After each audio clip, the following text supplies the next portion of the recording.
Welcome to the Investor Mel Woman of Action show. My guest today is Nicole Purvy, and she will be discussing the best practices on how she uses the BRRRR strategy remotely. Let's get right into it.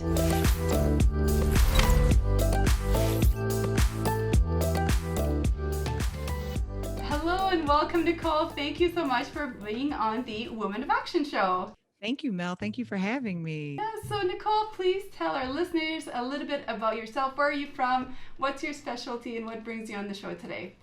I am a real estate investor. I also run a large real estate club. I live in Southern California, but I invest in Philadelphia. I'm originally from Philadelphia. I My background is in I worked on Wall Street. But I've been an entrepreneur for 11 years. Actually, this month makes my 11th year. Uh, I started out in real estate because I'm from Philadelphia. I worked on Wall Street. I moved here to Southern California back in 2007. And I actually worked for a large corporate company out here trading bonds. And after doing it multiple companies and ultimately at that place, I just finally concluded, like, I was just so unhappy that this just wasn't for me. And Right. so and this was way back in 2008, I started a YouTube series. I kind of wish, like, if I knew then what I know now, I would have stuck with it. But I started a YouTube series called The Bond Girl, where I was explaining finance in this urban, cool way, because there were no resources for that at the time, like none. So I had this show that I would like do like market recap on and everything. And back then, if you worked in finance, and you had your license at any company, they explicitly like forbid you doing anything outside of that job. And so I was fired. So this is all the way back in 2010. I was fired. I then started a online boutique. And this is back in 2010, 2009. And that is like, that was the first thing I did. And again, there weren't that many resources for it. So out of necessity, I taught myself web design. Again, Shopify was not like what it is now. You know, you can set up a website, an e-commerce website in 3 minutes. It wasn't that. Like, so I had to teach myself code in order to get the look and feel of the website that I wanted. So because my website looked so good and people thought that I had like a huge company and it was just me and my dad's girlfriend taking my pictures in the clothes. So other companies started hiring me. Other people started hiring me. So I established this marketing business and the marketing business took off. So I got a client. At this time, I'm still living in California. I got a client back home in Philadelphia, and I was only supposed to be home for a month. I ended up being there for 8 years. Wow.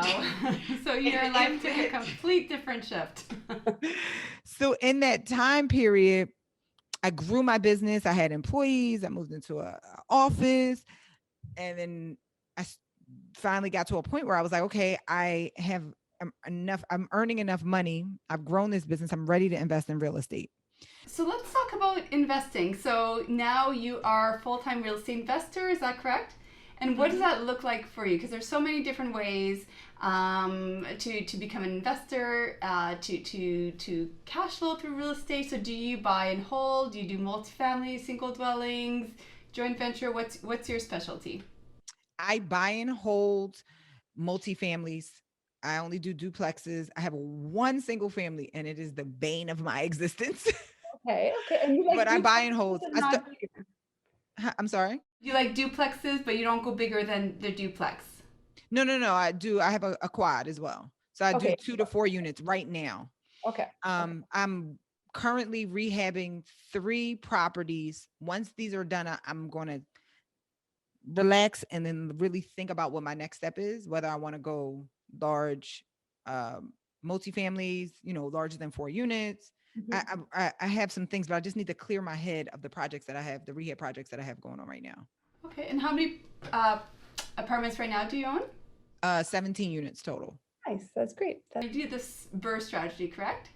Yes. Okay, excellent. So can you explain to our listeners what that is and how, because I find a lot of people put their own spin into it. How do you utilize the BRRRR strategy to get those duplex conversions? But for those of you who don't know what the BRRRR strategy is, it's a amazing strategy to help you leverage very little bit of money into a huge portfolio, and that's buy, rehab, rent, refinance, repeat. So the assumption is that you can be using hard money, you may not be using hard money, but a lot of people in BRRRR strategy, you're using hard money, but you're essentially forcing the appreciation of a distressed property.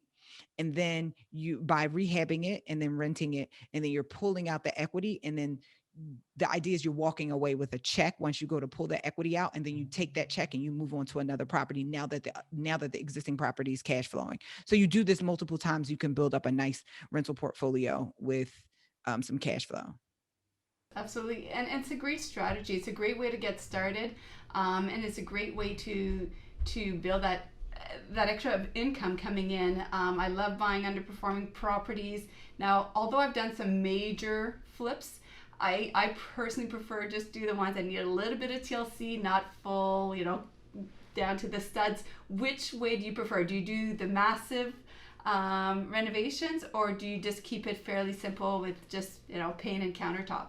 So I don't, that's a loaded question for me. Because I rehab all of my properties remotely. I'm a general contractor, but I have a project manager. I have a whole system back on the East Coast. I live in Southern California now. And then all of my properties is in Philadelphia. Currently all my properties that I'm rehabbing, well, now I have the ones I have now currently are, we call them lipstick on a pig properties. But I just finished my last full gut rehab. I don't mind them, but they are a little taxing when you're doing them remotely. You just need as many eyes on it, and it can be, I don't want to say stressful, but it can be stressful. So I don't mind them doing them. But now that I've moved back to Southern California and I'm doing everything remotely, I'm just still really feeling my way around doing things remotely, Right. and what's best for me. And I'd love for you to explain how you go upon that, because a lot of our listeners may be thinking, hey, you're living in California, clearly a hot market. I want to invest outside my area because I also live in a hot market, whether in Canada or in the States.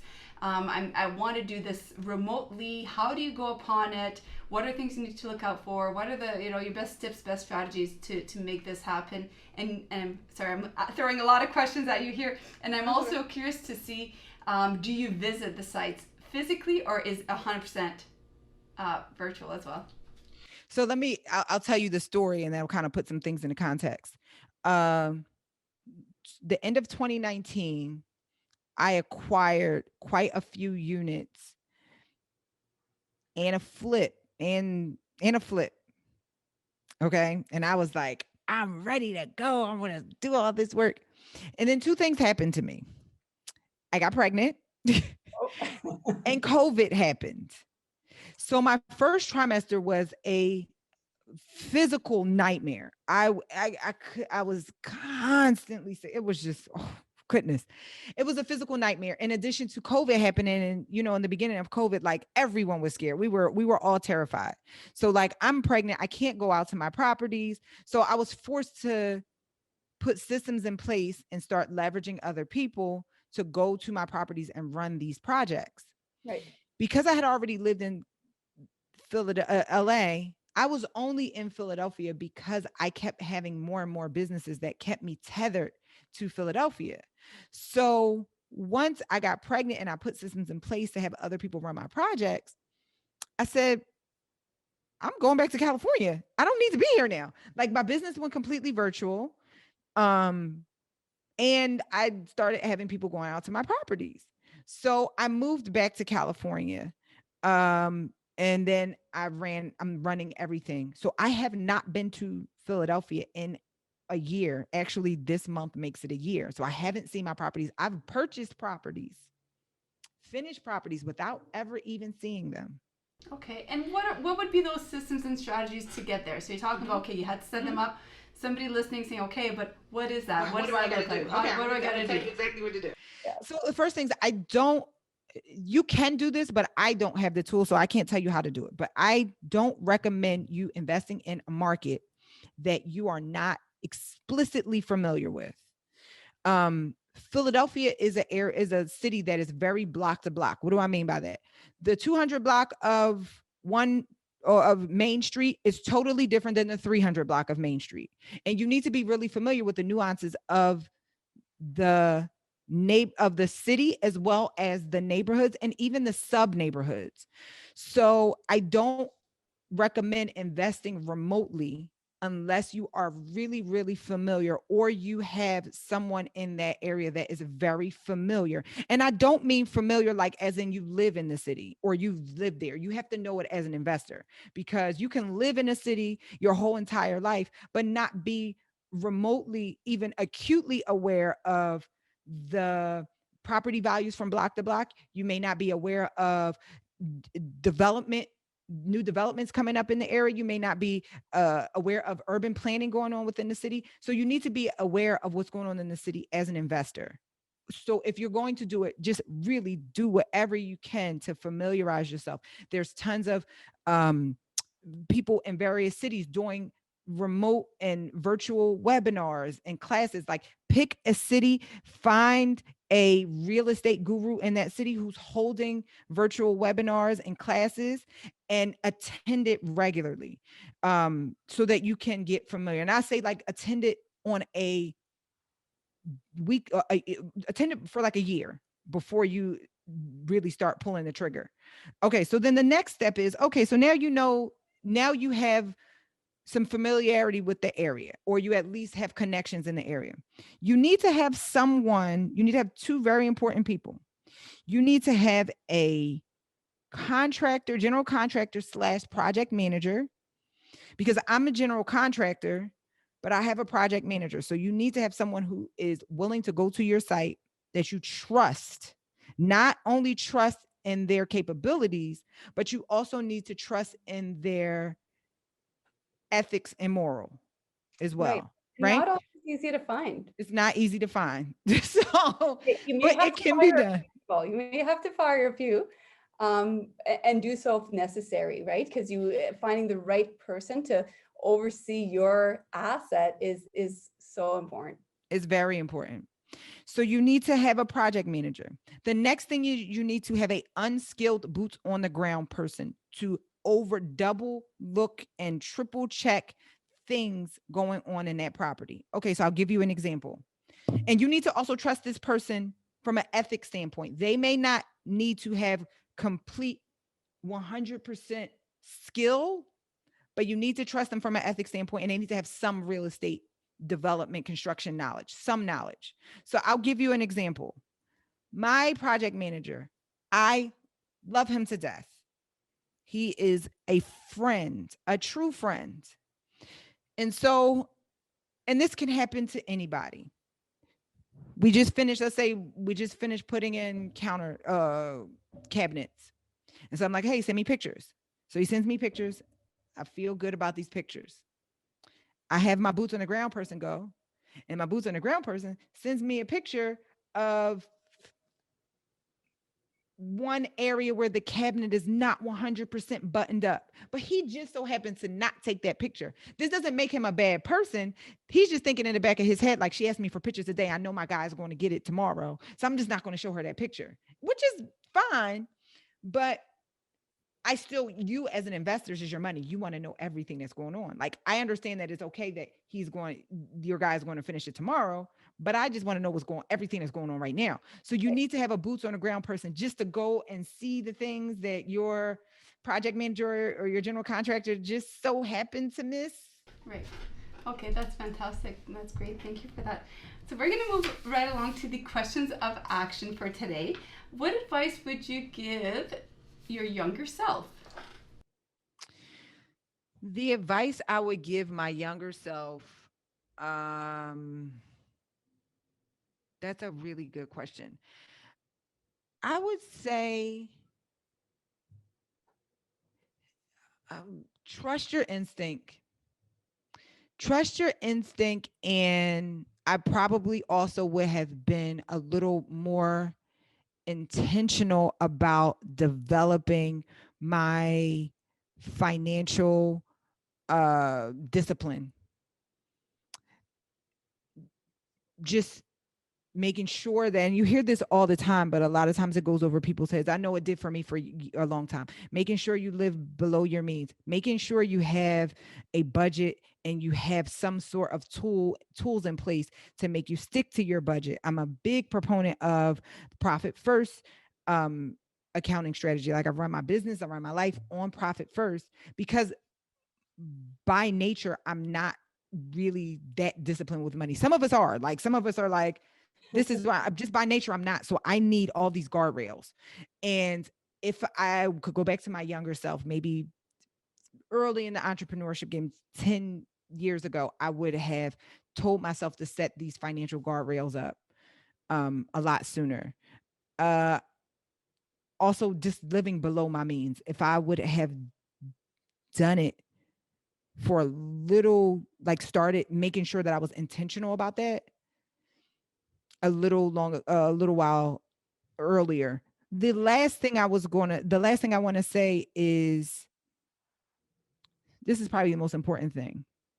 Most of the things that you think are important, like some of your goals, your financial goals, aren't even that important. Like I'll see people post on social media like, oh, I want this car, or I want this huge house to live in. These are my goals, and you're whatever, right?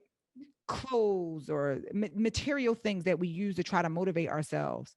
And a lot of times we think those are things to motivate, that we try to use those things to motivate us. But the reality is, deep down inside, they don't motivate you because you really, truly don't want them, and nor do you need them. And those things are not going to improve the quality of your life. And so I would give myself that advice years ago, because I think we're all sold the dream that happiness lies in things. And I'm much more, I have a way higher net worth now, but I think it's all because I don't have a problem with saying no to things like, now, right now, the social media wealth is, how many trips can you take?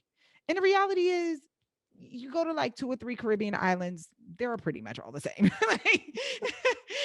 Or, you go to Europe and, you get a good, like, you don't need to continuously spend money on that. The real wealth is in being able to spend quality time with your loved ones, building those memories with the people that really care about you. And those things don't cost you a lot of money. Exactly. And that's the thing. I mean, as investors, and I speak with a lot of investors, and what I find, it truly isn't about the money. It's not about the big houses and the boats and, all the luxuries. Yeah, are those things fun? Yeah, of course it is. It's a bonus. Why not? Why not have both? Why not have happiness and things? However, it really is about creating that freedom to spend more time with your loved ones, like you said. I'm going to take it a step further. And I've been giving this a lot of thought. It's more than freedom. It's about control, because you can be free and you can have freedom. Like, think about the, a stray dog is free.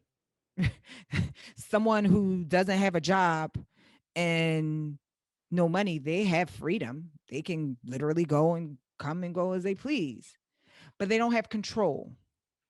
It's about having control over yourself and having control over your life. That's the most important thing. I always refer to it as freedom of choice. It's the choice to do exactly what you want, where you want, with whom you want. And it's so true, right? Just having that flexibility of either controlling or the choice or whatnot. So that's great. Thanks. What's your number one tip would you give to somebody who wants to get started in real estate investing? What would be your number one tip?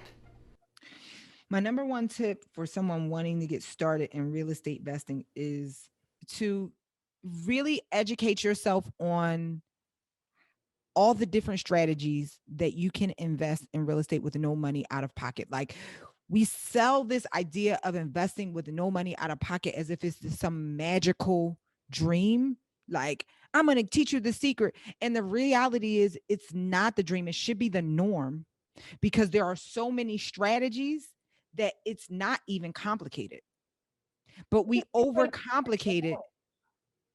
I'm sorry. Oh, sorry. And you just need the knowledge and the information. Yeah. It's not, it's so like, so for instance, at the Better Than Success Real Estate League, we do a deal hunting Tuesdays. And that was what I just hopped off of before we started this interview. And there was a deal that came along on our deal hunting Tuesday, and I'm probably going to most likely going to put an offer. And I need to see a few more pictures of it, but I can get into this deal with $0 out of pocket. $0. And I'm not talking about like taking business debt or whatever, like, or, credit cards, nothing. I can get into this deal. I just know how to structure the deal. You have to look for certain deals with certain characteristics and just educate yourself on that. So Nicole, final question. How can people get a hold of you? So you can find me on Instagram, Nicole Purvy, or at Better Than Success. You can also visit the website, Better Than Success, to learn about our real estate club. And I'm offering a new training just because I know that it is needed. It's all about the BRRRR strategy, but it's how to do the BRRRR strategy. It's so much content in there, and you can find it at fromw2torealestate.com. So from W2, number 2 in the W2, and then TO realestate.com. Awesome. Well, thank you so much, Nicole, for being on the show. Thank you, Mel. Thank you for having me. Thank you so much, Nicole, for being on the show. What I enjoyed about our conversation was the tips on how to invest remotely, because that's a big roadblock for a lot of our listeners. And if you'd like to watch other videos just like this one, make sure to check out this next video. I'm Investor Mel, and I'll see you there.